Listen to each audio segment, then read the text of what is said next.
Welcome to the very first Aspring podcast. It's your go-to source for marketing production news, insights, and opinions. And I'm Jack, head of content at Spring Production, and your host. In today's episode, I'm joined by Austen Donnellan, our business development director here at Spring Production. And together, we're going to explore the intricacies of adapting global marketing campaigns and exploring the strategies needed for ensuring a more efficient and more cost-effective adaptation process. Austen? Hi, I'm Austin. I'm a business development director in the UK, and the reason why this topic is particularly pertinent is because whilst within the world of creative production, there's all sorts of challenges and opportunities.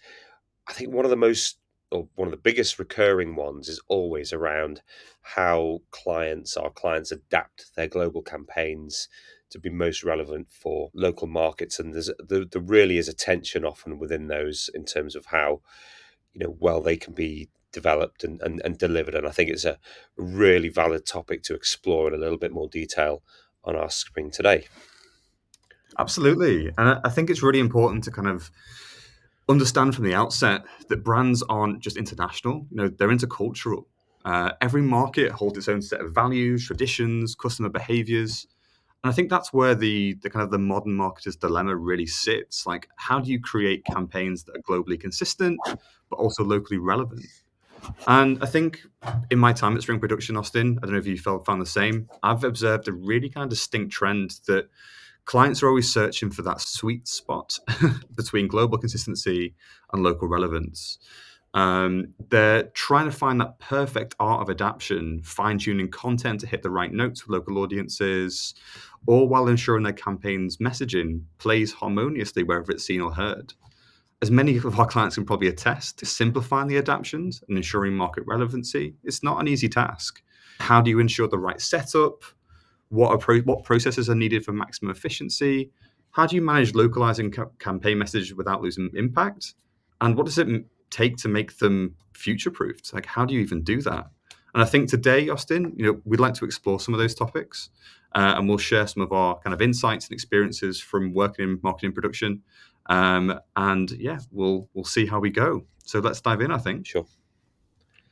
So yeah, I mean, Austin, the first kind of question that's coming to my mind is how do you balance the need for customization in local markets? There's always a goal of maintaining consistent brand identity globally, but how does customization play into that, do you think?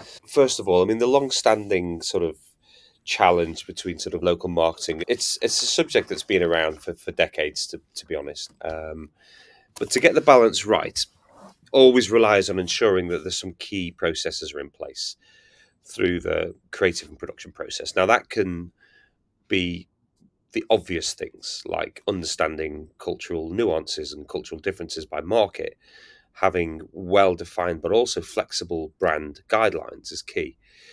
The idea of having modular master templates that can flex across the markets, the idea of investing in localized content creation are all key parts, and that can cover everything from language transcreation to region specific imagery, culturally appropriate messaging. These are all givens, and that is also supported by one of the key points, which we'll go on to in a bit more detail, I'm sure, is around having the right sort of measures in place. The analytics are there to allow the stakeholders to make informed decisions, whether it's on media, customization, and also have a channel to allow internal and audience feedback through the process to inform changes and allow you to optimize and learn as you develop, because it's always a key part of it. But I think also it's worth stating as well that adding into this setup is also about creating the right roles and responsibilities. So particularly with a lot of companies where you may have a central marketing function and then you may have local individuals or teams delivering marketing on the ground, as it were. It's really important to get the best of both perspectives, locally relevant content and campaigns, but ensuring that the core missions of the brand and the values remain consistent. They're absolutely key. And then put all of those things together and you'll have what in in many ways people would regard as the right mix of inputs to make the customization work for each market, whilst also maintaining that consistent brand identity. But, and there is a but, we often find that this above approach can quickly become quite complex. And this is where the real tension, which will become quite a theme of this particular discussion, the tension exists because it can become very complex for clients, suppliers, customers, and finding that right balance between global and local needs can actually benefit from having a different start point. So we've outlined all of those different areas above, but think about it in a different way. And if you do, you almost have to reframe the balance between global and local needs in a different light. That standard approach we've talked about will produce the required marketing assets, but it won't necessarily unlock and achieve the marketing potential. And that's where this becomes really important and interesting. You have to look at the balance between global and local in a more strategic way, namely that global marketing is there to grow the brand via an emotive and longer term campaign that presents a consistent brand message and a face that works for all markets. But this is then supported by what we're talking about, more tactical market activations that are often shorter term, they're often more direct, they're often more there to grow revenue in a specific market that they serve. So you find that the reality is that in the modern marketing landscape, to achieve that growth, and that, which is that holy grail that every marketing department the world over is looking out for, you need to have both of the above in place. That combination of a sort of brand led global campaign, but supported by a local adapted activation to deliver the revenue in a surefire way to sort of win. So if you start from that point of view, you're going to get the balance right. Then all the other factors start to come into play, and that's the fundamental message about global marketing and local adaptation and customization is reframe the question in terms of what each of them is trying to deliver. And then as you get into that process, it will become complex, but you'll find it a lot easier to navigate your way through to get to that end result. Just, I'm biased, Austin, as a copywriter by trade, but whenever I often do work for large clients, I'm always struck by managers asking me when I write a headline or whether when I write some master copy in English, they will often come back with feedback where they talk about, can you simplify the message in a way that is easily translated or adapted for other markets? Do you think the languages themselves play into the kind of complexity of adaptation, and how do you think that can pose challenges to brands? It absolutely can. I guess taking each of those parts of your question in turn, I see the same as well, that marketing managers, they're always looking to try and find very simple headlines, thinking that would be easy to translate. But the world doesn't work like that. The world doesn't have certain languages. I won't name them. I mean, German's an obvious one, but sometimes you find that there's a lot more words and letters involved in the headline or the copy than you would in, say, English or Spanish. So the idea of starting with a short, simple headline may seem like the right approach, but it doesn't always work out like that. I guess it always comes back to that key point around, well, what is the brand actually trying to say? And start from that perspective. And it's okay to sometimes dabble in the more creative or the more complex or something that's more distinctive and differentiating. Because often very simple headlines can be easy to potentially understand, but actually you don't remember them. And that's often part of the battle. And then it takes you into other territories. And the other territories can include things such as the use of well known phrases or idioms and vernacular. And that's where years ago we used to talk about translation, but very few of us talk about translations these days. We talk about transcreation. We talk about the idea of what's the most culturally relevant way to say that. And we'll put some examples in during the course of this conversation where we can show how a certain phrase in English has to be adapted and changed to have the same meaning, but using completely different sets of words for Japanese or for German or for another language. And it's always one of those situations whereby you need to be able to understand and listen to what stakeholders are saying, but having the strength and the determination to find the right course through that's going to get to that required output for Mhm. the brand and for the communication without overly complicating it along the way. That's often one of the key things that we're always looking for when, particularly around headlines and language. I think that's absolutely key. Well, that leads me on quite nicely to my next question, really. So, when it comes to delivering adaptions of campaigns across local markets, what does it actually take to make it work, really work?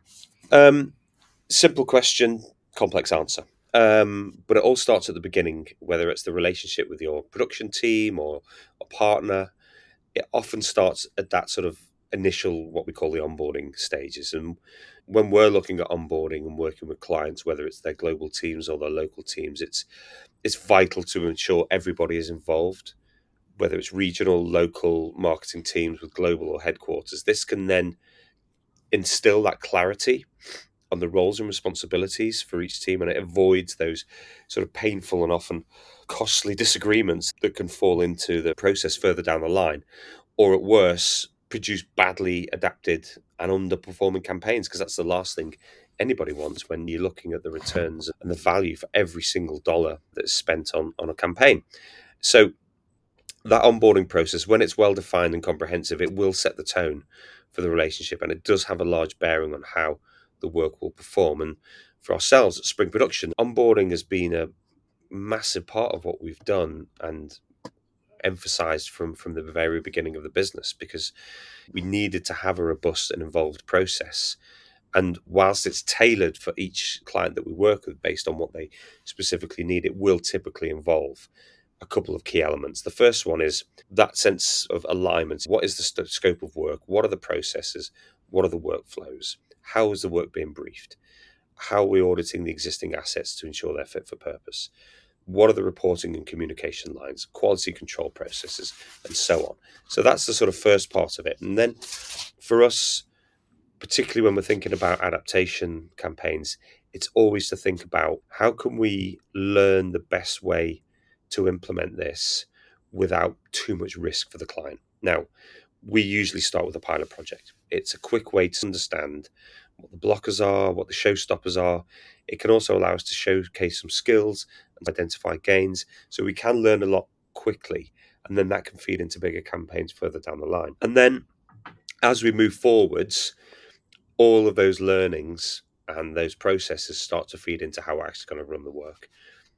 Setting up the production team based on the commitment and needs, how we're going to liaise with each other, what's the view that will allow us to review things quickly and make course corrections. So all of those different processes get put into place. So that's the first big area that we always look at in order to make it work.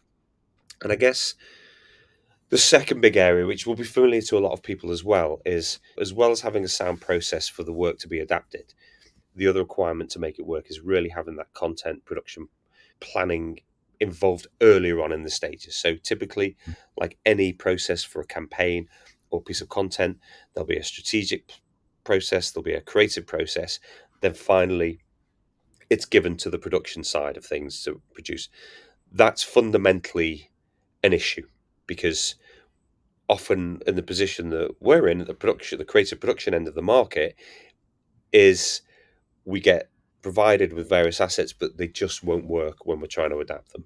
They will not be able to have the flexibility that they need to both be customized for specific markets, be that on imagery, texts, messaging, whatever it may be, and keep the sort of core brand messages in the same point. So we always push as hard as we can to be considered early on, and when the creatives or the strategic thinking and the creative process is taking place, to think about how this could be adapted across 6 markets, 16 markets, 60 markets, whatever it may be. Because without that in place early on, it fundamentally will only create problems further down the line when you come to rolling it out. So I guess they're the sort of two big areas that we look at when we're thinking about how we actually make this work on a very much day-to-day basis. I think, Austin, like just hearing you talk about all these different kind of moving parts, it feels to me it's extremely complex. Yeah. There are any number of variable factors that can contribute towards making or breaking a production process or a partnership. So, in all the points that you've outlined, what is the most difficult aspect of getting that mix right from the start? From our perspective, it's getting the clients to agree to it in the first place. So when we look at things like process and onboarding, and we talk about, having these elements in place or being involved in these particular stages of the strategic or creative process, that's usually quite a big jump for a lot of clients, in the sense that it, they don't always understand or realize why we're asking to be involved in those sort of things. Particularly also if a client is looking to bring in a new set of supply, the onboarding process is a massive risk for them, because it's where they effectively can become exposed within their organization. They've run a process of whatever nature, they've looked at a number of different suppliers, then they've brought in a new supplier to work with the company to help make this all work. What that client is then mostly anxious about is, what does that mean for us? How can we overcome some of the challenges we have within our own business to make the onboarding process work seamlessly? And that's where at Spring Production we're really experienced at that, because we see those anxieties, those fears, those, oh my god, how is this all going to work when I start to introduce these people to my colleagues and my departments and my local marketing teams? How is it all going to work? So from our perspective, it's always around, how can we give this as much of a robust process as possible so everybody can see why we want to do it like this and why it works. Now, every onboarding plan we put together is always tailored. It's always bespoke. It's always slightly different, because all companies are different, no matter how much they may say they're not, but they often usually are, in terms of the setup, the sort of markets that they're in, and the types of marketing that they do. So every planet is bespoke, but it's having that robust plan in place at the start will just basically put everybody at ease a little bit more and say, okay, this well-defined process will help us get to where we need to get to. It may take a little bit longer, but it'll be worth it now, because we're only going to be saving money further down the line. Yeah.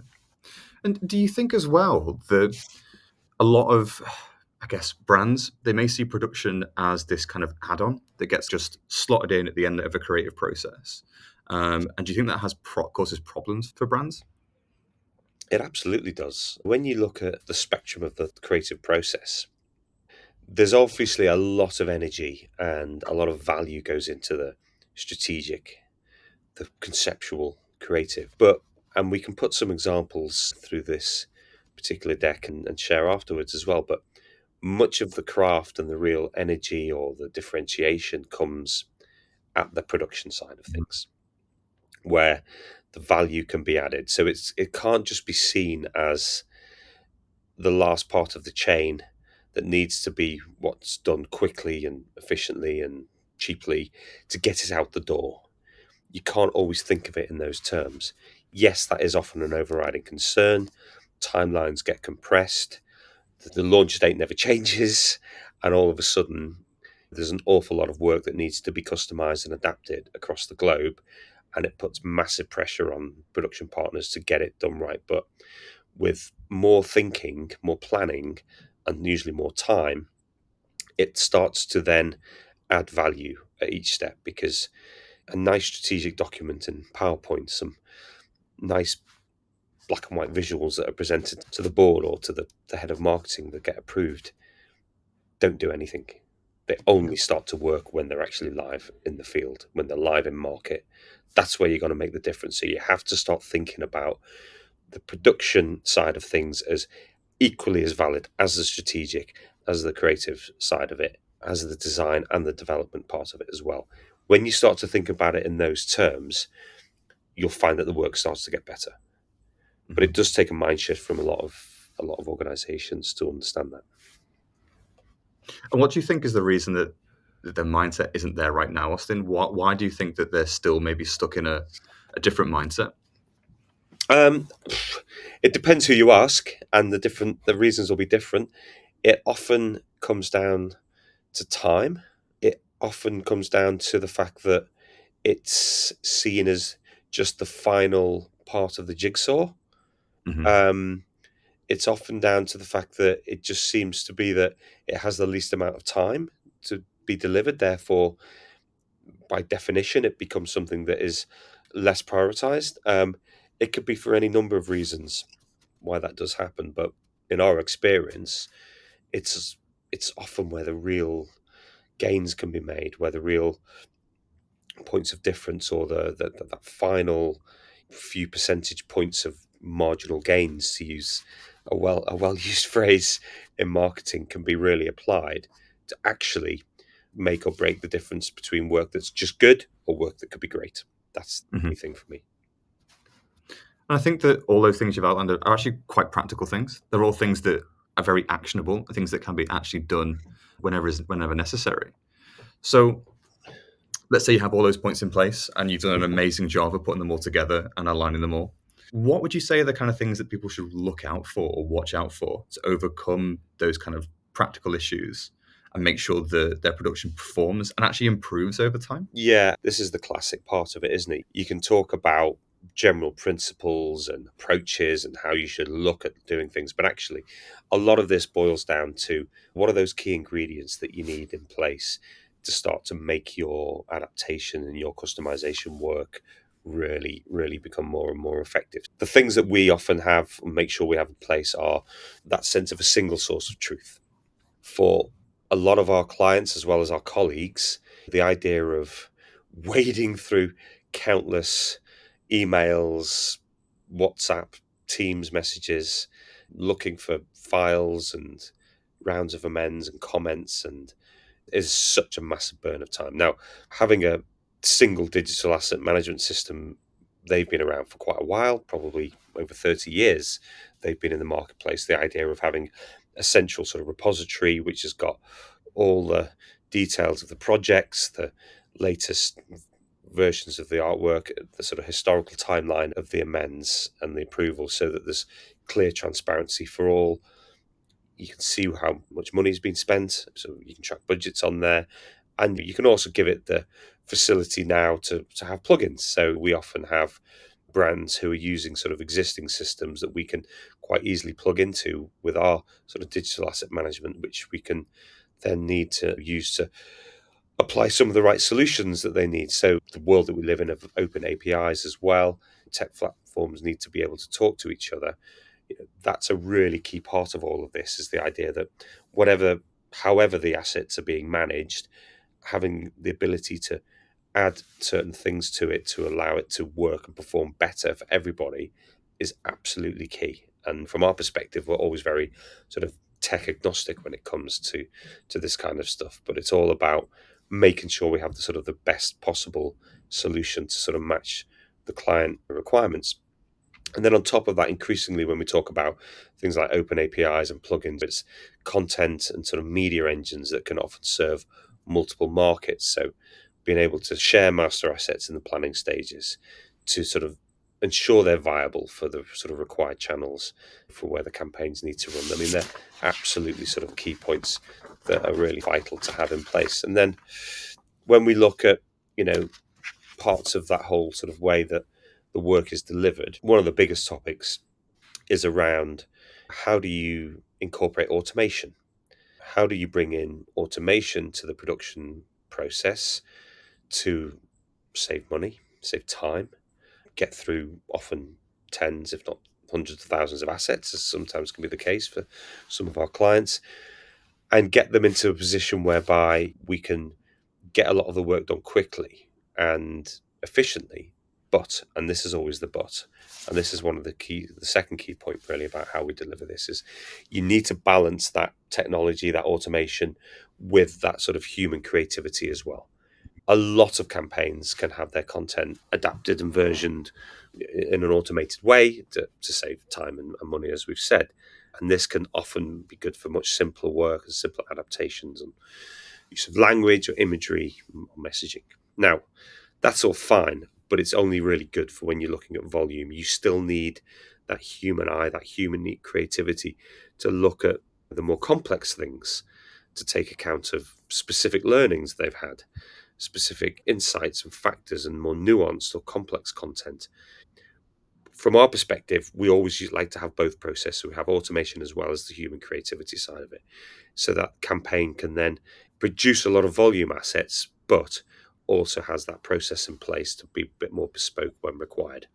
I think when it comes to automation, it's such a huge topic at the moment, and we could go down a rabbit hole talking about AI all day. Yeah, But I think it always comes back to the same issue, and that it's not a magic bullet. It's a tool that you can use to enhance time frames, improve efficiency, improve costs, and I think that there's a lot of people at the moment that feel AI is going to just completely revolutionize the way they work. yeah, And ultimately, it's all about kind of small incremental changes. And when it comes to adaptions in particular, it can do a huge amount of the legwork in terms of actually translating content, imagery, messages, whatever else into a specific template. But there still needs to be that creative behind it all that is orchestrating it, that is checking it, quality checking it, and ensuring that all those messages are mixed and matched right yeah. and that they work for the audience because I think that the first kind of output that the API will give you, you're going to spend at least 5 hours reviewing it, trying to make sure that it works. I've been there myself, you know. So yeah, I'm completely agreeing with that, Austin. Yeah, and I think it's obviously it's very in fashion at the moment, AI and generative AI and how it's impacting across every industry and every sector from not just marketing but all sorts of different areas. But if we look at production just for a second, because that's really the point about what we're really here today to discuss. AI, as you've said, as we've both said, is useful to really be able to get through a lot of work quickly to start to produce assets. But again, it's about looking at it in a slightly different way. We talk about the world of creative production. A lot of the way that the AI trained adaptation tools work is that the language can become very generic, very lowest common denominator. The imagery can also become very generic and very stock, if you like. And whilst you can pre program a lot of that in, what you can also lose in that process is that idea of distinctiveness, differentiation. Don't just think about the outputs that the brand or the business are putting into the campaign or the content piece. Think about what the impact's going to have on the audience. And Mhm. that is where you have to get the balance right. You have to have both sides of things, looking at it from not just a simplification and an automation point of view, but thinking about it from a creative point of view as well. Is this piece of content or this campaign going to actually have the desired impact and response that we want it to? I think that goes back to something you mentioned earlier, actually, Austin, where you were mentioning about this kind of you have a core brand kind of message that sits above everything, and then you have these kind of more local, culturally relevant messages. And I think that that kind of core brand message is not a one size fits all message that can work across markets. And you need to have those kind of like adaptions that work in those markets. So, how do you think that kind of AI and automation can feed into that really? Or do you think there still needs to be that creative, that human insight that is still kind of like slicing open the brand message and pulling out something that is relevant to each market? Well, to paraphrase a quote one of my colleagues always uses, and she knows who she is. It depends. It really does depend on what the particular brand is looking to do. It's a topic that is very easy and it could take up any number of different podcasts than this particular one. The punchline I'm getting to is that you have to understand how both of them work side by side. Automation, often driven by AI, is really helpful to produce a lot of stuff, but you can't forget that it's still a creative process. There is Mhm. still a craft to it. You still need to have the ability and the processes in place to review a lot of the work to make sure that it is fit for purpose. That's always the headline that we come back to on this kind of stuff, because Mhm. that's what is going to help generate the most impact from the work as it goes live. I guess when you mention those kind of like the processes, if a brand were to decide to revamp their production processes, Mhm. how do they deal with legacy processes? Yeah, I mean, this is part of, again, going back to the topic we talked about in onboarding a little bit earlier, but it's often about effort from all of the stakeholders to change the mindset about how they go about adaptation work. The classic model is that you'll have a HQ or central marketing function, and then you'll have different marketplaces or different sectors that they're operating in with either individuals or teams, all with their own different setups. With their own, Centralized, right? well, yeah, very decentralized is the point, that they've got different ways of working. They have different agency relationships in each of their marketplace.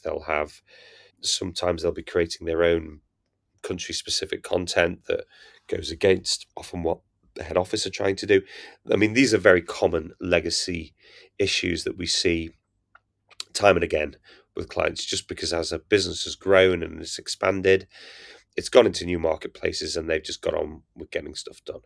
I Mhm. think a lot of the time, some of these need to be unpicked because they have different setups, they have different feedback loops, they have a very complex decentralized process. And we'll put some assets on the screen as well so you can start to get a sense of what a typical one can look like. But for us, a more optimized setup for adaptation and customization is a simpler one with a centralized approach that allows for the needs of the different markets to be managed and delivered, but it also gives that single point of contact for all of the stakeholders across the organization. And a central sort of coordination approach can act as the brand police as well. A lot of our clients use that exact phrase when they talk to us. It's like, we're distributing our marketing into 60 markets in 30 languages. We can't possibly keep track on all of that. We need another set of eyes and ears within our organization who are able to monitor and track and ensure that certain no-nos about the brand aren't slipping through the net. So these are really important. Giving the local marketing teams that facility to liaise with the team who can then speak with headquarters and work out what the best way to move forward is, just saves an awful lot of time and money, rather than back and forth. So that's, I suppose, the sort of third key element of what we're It all. sounds to me like the issue when it comes to those legacy processes is like having silos. There doesn't seem to be much kind of communication going on between those kind of processes, and that's where those inconsistencies in the brand execution occur because there's not some kind of centralized overview. There's nobody there, like you say. There's no brand police giving them the signal, saying no, no, don't do this. Yes, do this. And what are the kind of benefits do you think that people get from having that more centralized approach? The obvious things: it can save time, it can save money, it can speed up the creative and production process. We talk to the clients all the time, and some of the biggest pressures that they face is around the requirement to have always on content, Mhm. and that their lead times and their ability to react to changes in the marketplace are measured now in, well, not months, but in weeks and days. Only a few years ago, marketing plans would have been produced in the sort of autumn, reviewed, refined, and then they would have gone out to the marketplace in the new calendar year and implemented their sort of marketing plan. And that world disappeared a long time ago.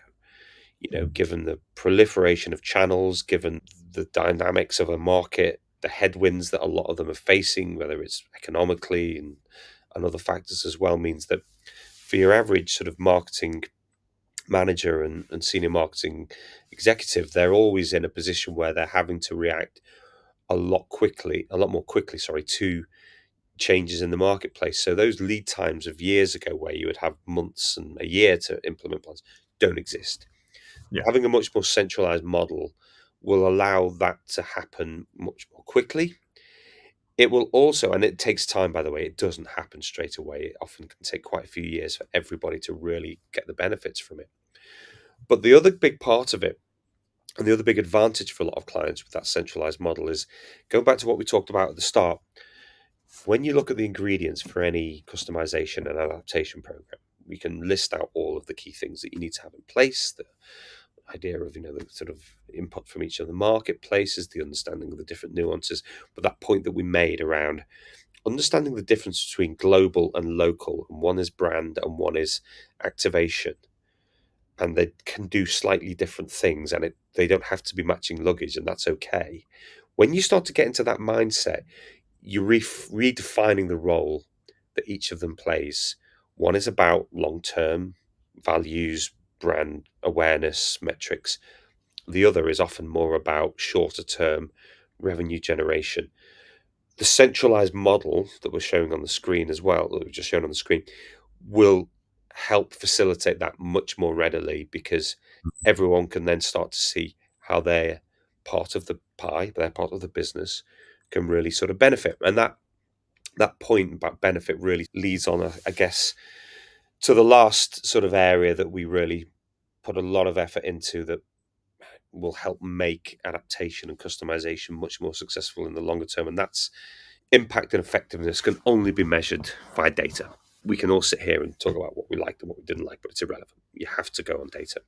Having those KPIs dialed into the process from the beginning is key.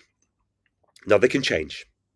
Whatever the benchmarks are or whatever the targets are, they are likely to change, but you have to start somewhere.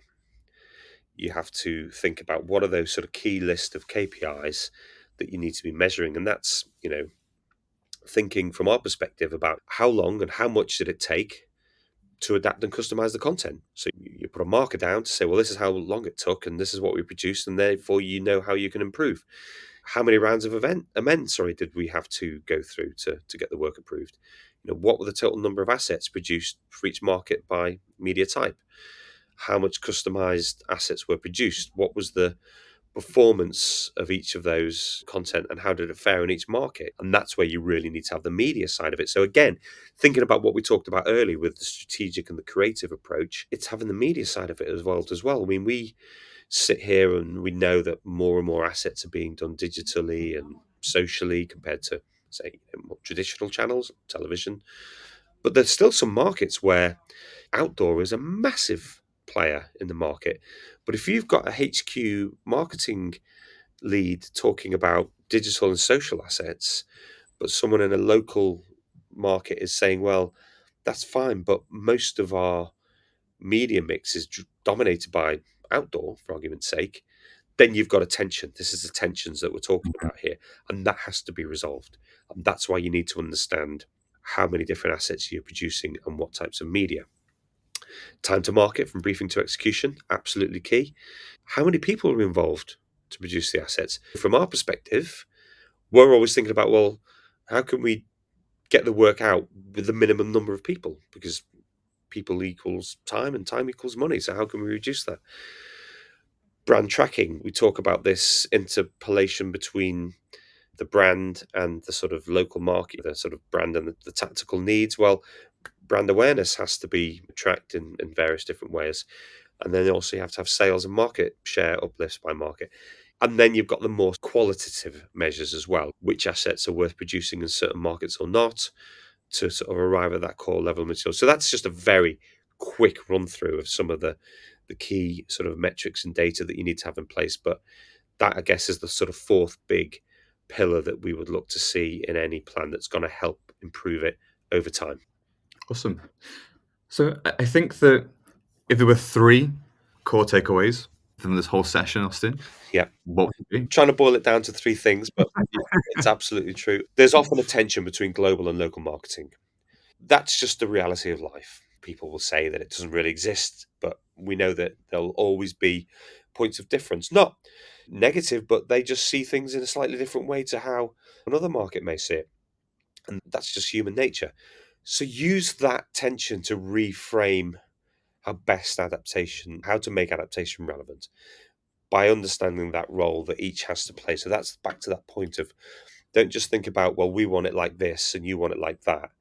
Think about what's the role that each side of it can play between global and local. That's the first one. Second point, I guess, getting adaptation right requires careful planning, from how your local teams are onboarded to planning it in as early as possible in the creative and the media process. Think about how can this be planned in sooner rather than left to the sort of last stage or indeed the last resort.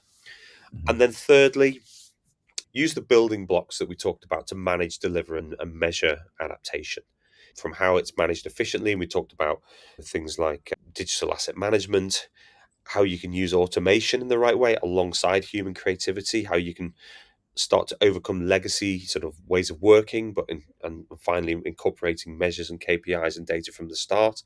That's the key bit that's going to help anyone in the longer term deliver adaptation in a much more not just efficient way and optimized way, but an effective way that's actually going to make a difference to their bottom line. That's the three things that we can really summarize from all of this. And I think that if I were a client and I listened back to this podcast and I listened to all the things we've talked about, I would, of course, first of all, find them very useful. However, I would be thinking that this is extremely complicated. There are any number of moving parts, any number of different factors and variables that go into creating an effective process Hmm. when it comes to options. So, how would you take that fear away from a potential client looking to move into adaptation with a production partner? We show you how we've done it for other clients. Every solution will be different depending on who we're talking to, but we've got enough experience over 27, 28 years now, actually, within spring production to understand what is going to make, what is the most relevant way to look at this? What have we learned from doing this with other clients? And how can we use that and adapt that and make it work for you? That's a very simple answer to that by showing you how we've done it with others. And I think with that, I would be very, very happy. So, I think that probably concludes our podcast for today. Brilliant. And I've been Jack, and that's been Austin. And we'll see you all very soon for another episode. Thank Thanks you. very much for tuning in.